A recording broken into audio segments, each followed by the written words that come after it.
ಇದು ಕರ್ನಾಟಕ ಕಂಡ ಖಡಕ್ ಪೊಲೀಸ್ ಅಧಿಕಾರಿಯೊಬ್ರು ಮೆಸ್ ಆಗಿರುವಂತ ಕತೆ.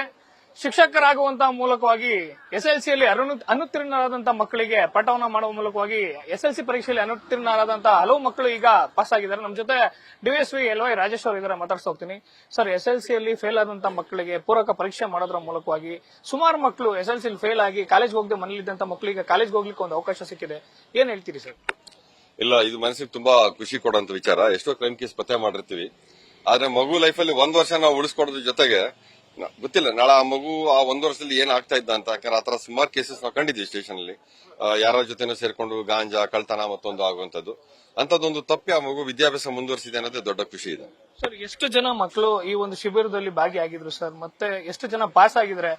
ಔಟ್ ಆಫ್ 6 ಸಬ್ಜೆಕ್ಟ್ ಫೇಲ್ ಆದರೂ ಕೂಡ ಪಾಸ್ ಆಗಿದ್ರೆ ಅನ್ನೋ ಒಂದು ಖುಷಿ ವಿಚಾರ ಗೊತ್ತಾಗ್ತಿರೋದು ಸರ್. ಒಟ್ಟು 176 ಮಕ್ಕಳು ರಿಜಿಸ್ಟರ್ ಮಾಡ್ಕೊಂಡಿದ್ರು. ಚಂದಾಪುರ, ಆನೇಕಲ್ಲು ಮತ್ತೆ ಮಂಗನಪಾಳ್ಯ 3 ಕಡೆ ನಾವು ಎಲ್ಲ ಫೇಲ್ ಆಗಿರುವಂತ ಬೇರೆ ಬೇರೆ ಶಾಲೆಯಿಂದ ಮಕ್ಕಳನ್ನ ಸೇರಿಸಿ ಮಾಡಿದ್ವಿ. ಅದರಲ್ಲಿ 103 ಜನ ಮಕ್ಕಳು ಪಾಸ್ ಆಗಿದ್ದಾರೆ. ಅದು ಸಖತ್ ಖುಷಿ ಕೊಟ್ಟಿದೆ. ಯಾಕೆಂದ್ರೆ ನಮ್ಗೆ ಕ್ಲೋಸ್ ಒಂದು 58% ವರೆಗೂ ರಿಸಲ್ಟ್ಸ್ ಬಂದಿದೆ. ಸರ್, ಒಬ್ಬ ಪೊಲೀಸ್ ಆಫೀಸರ್ ಆಗಿ ಕ್ರೈಮ್ ಇನ್ವೆಸ್ಟಿಗೇಷನ್ ಮಾಡಿರ್ತೀರಾ, ಕಳ್ಳರನ್ನ ಹಿಡಿದಿರ್ತೀರಾ, ಬಂದೋಬಸ್ತ್ ಮಾಡಿರ್ತೀರಾ ಸರ್. ಈ 10th ಫೇಲ್ ಆದಂತ ಮಕ್ಕಳಿಗೆ ಪೂರಕ ಪರೀಕ್ಷೆಗೆ ಒಂದು ಶಿಬಿರನ ಮಾಡಬೇಕು, ಅವ್ರು ಪಾಸ್ ಆಗತ್ತೀರ ನೋಡ್ಕೊಳ್ಬೇಕು ಅನ್ನೋ ಥಾಟ್ ಬಂದಿದ್ದು ಹೇಗೆ ಸರ್? ಏನಾಯ್ತು, ಒಂದ್ಸಲ ಯಾರೋ ಒಬ್ಬ ಹುಡುಗ ಕಳ್ತನ ಸಿಕ್ಕಾಕೊಂಡಿರ್ತಾನೆ. ಎನ್ಕ್ವೈರಿ ಮಾಡಾಗ ಏನಾಯ್ತು ಅಂತಂದ್ರೆ, ಇಲ್ಲ ಸರ್ ನಾನು SLC ಫೇಲ್ ಆಗ್ಬಿಟ್ಟೆ, ಮಾಡಕ್ಕೇನು ಕೆಲಸ ಇಲ್ಲ, ಯಾರೋ ರಾಂಗ್ ಫ್ರೆಂಡ್ಸ್ ಸೇರ್ಕೊಂಡೆ. ಆವಾಗ ಶುರು ಆಗೋಯ್ತು ಒಂದಕ್ಕೊಂದು ಗಾಂಜಾ, ಕಳ್ತನ ಮತ್ತೊಂದು ಅಂತ ಹೇಳಿ. ಆ ಮಗು ಹೇಳಿದಾಗ ನನಗೆ ಅದು ತಲೆಯಲ್ಲಿ ಬಂತು, ಅಯ್ಯೋ ಇವ್ನು ಕಾಲೇಜ್ಗೆ ಹೋಗಿದ್ದೀರೆ ಆಗ್ತಾ ಇರ್ಲಿಲ್ವ ಅಂತ. ಈಗ ಬೇರೆ ಸಪ್ಲಿಮೆಂಟರಿ ಎಕ್ಸಾಮ್ ನ ಸರ್ಕಾರದವ್ರು ಇಟ್ಟಿದ್ದಾರೆ. ಈ ಎಕ್ಸಾಮ್ ಪಾಸ್ ಆದ್ರೆ ಕಾಲೇಜ್ಗೆ ಹೋಗ್ಬೋದು. ಸೊ ಒಂದ್ ವರ್ಷ ಅವ್ನ ಮನೇಲಿ ಕೂರಲ್ಲ. ಸೊ ನಾಳೆ ಸಮಾಜಕ್ಕೆ ಅವನು ತೊಂದರೆ ಆಗಲ್ಲ. ಸೊ ಹಾಗಾಗಿ ಅದು ಶುರು ಆಯ್ತು. ಮತ್ತೆ ಜೊತೆಗೆ ಸೂಸೈಡ್ ಆಗಿದ್ದ ಬಗ್ಗೆ ಪೇಪರ್ ನೋಡಿದಾಗ ತುಂಬಾ ಮನಸ್ಸಿಗೆ ಬೇಜಾರಾಯ್ತು. ಸೊ ಎಲ್ಲ ರ್ಯಾಂಕ್ ಬಂದವರಿಗೆ ಅಪ್ರಿಶಿಯೇಟ್ ಮಾಡ್ತಾರೆ. ಇಂಥ ಮಕ್ಕಳಿಗೆ ಒಂದು ಕೈ ಹಿಡಿಯೋ ಸಪೋರ್ಟ್ ಮಾಡಬೇಕು ಅಂತ ತಕ್ಷಣ ಎಲ್ಲ ಟೀಚರ್ಸ್ ತುಂಬಾ ಖುಷಿನಲ್ಲಿ ಒಪ್ಕೊಂಡ್ರು. ಸರ್, ಪೊಲೀಸರು ನೀವೇ ಮಾಡ್ತೀನಿ ಅಂದ್ರೆ ನಾನು ನಿಮ್ ಜೊತೆ ಕೈ ಜೋಡಿಸ್ತೀನಿ ಅಂತ ಬೇರೆ ಬೇರೆ ಶಾಲೆನಲ್ಲಿ ದಿ ಬೆಸ್ಟ್ ಟೀಚರ್ಸ್ ಯಾರಿರ್ತಾರೆ ಅಂತ ಟೀಚರ್ಸ್ ಕರ್ಕೊಂಡ್ಬಂದು ಈ ಮಕ್ಕಳಿಗೆ ಸ್ಟಾರ್ಟ್ ಮಾಡಿದ್ವಿ. ಸರ್, ಒಬ್ಬ ಪೊಲೀಸ್ ಆಫೀಸರ್ ಆಗಿ ಜೊತೆಗೆ ನೀವು ಕೂಡ ಒಬ್ರು ಪೋಷಕರು, ಇವಾಗ ಫೇಲ್ ಆದಂತ ಮಕ್ಕಳು ಪಾಸ್ ಆಗಿರೋದನ್ನ ನೋಡಿ ಅವ್ರ ಪೇರೆಂಟ್ಸ್ ತುಂಬಾ ಖುಷಿ ಪಡ್ತಾರೆ. ಏನ್ ಅನ್ಸುತ್ತೆ ಸರ್ ನಿಮ್ಗೆ ಕಡೆದಾಗಿ?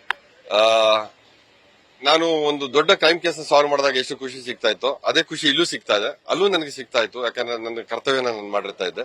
ಇಲ್ಲಿ ಔಟ್ ಆಫ್ ದ ಬಾಕ್ಸ್ ಇಲ್ಲಿ ಆ ಮಕ್ಕಳು ಬಂದು ಕಣ್ಣೀರ್ ಹಾಕೊಂಡು, ಕೆಲವರಂತೂ ಟೀಚರ್ಸ್ ಕೈಕಾಲಿಗೆ ಬೀಳಕ್ ಹೋಗ್ತಾರೆ. ನಮ್ಮ ಮಗು ಇನ್ನು ಆಗೋಯ್ತು ಜೀವನ ಅಂತ ಅನ್ಕೊಂಡಿದ್ವಿ, ಅಂತ ಮಗು ಪಾಸ್ ಆಗಿ ಇವತ್ತು ಕಾಲೇಜ್ಗೆ ಹೋಗ್ತಾ ಇದೆ ಅಂತ ಅವ್ರ ಕಣ್ಣಲ್ಲಿ ಬರುವಂತ ಆನಂದ ಬಾಷ್ಪ, ಅವ್ರ ಮುಖದಲ್ಲಿ ಕಾಣಿಸುವಂತ ನಗು, ಅದು ಇದೇ ಬೇರೆ. ಆ ಖುಷಿಗೆ ಬೆಲೆ ಕಟ್ಟಕ್ಕಾಗಲ್ಲ.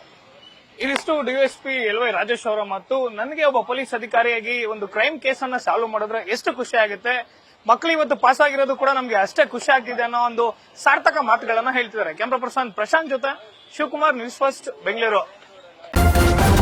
ನ್ಯೂಸ್ ಫಸ್ಟ್ ನಿರ್ಭೀತಿಯಿಂದ ನಿಮ್ಮ ಪರವಾಗಿ.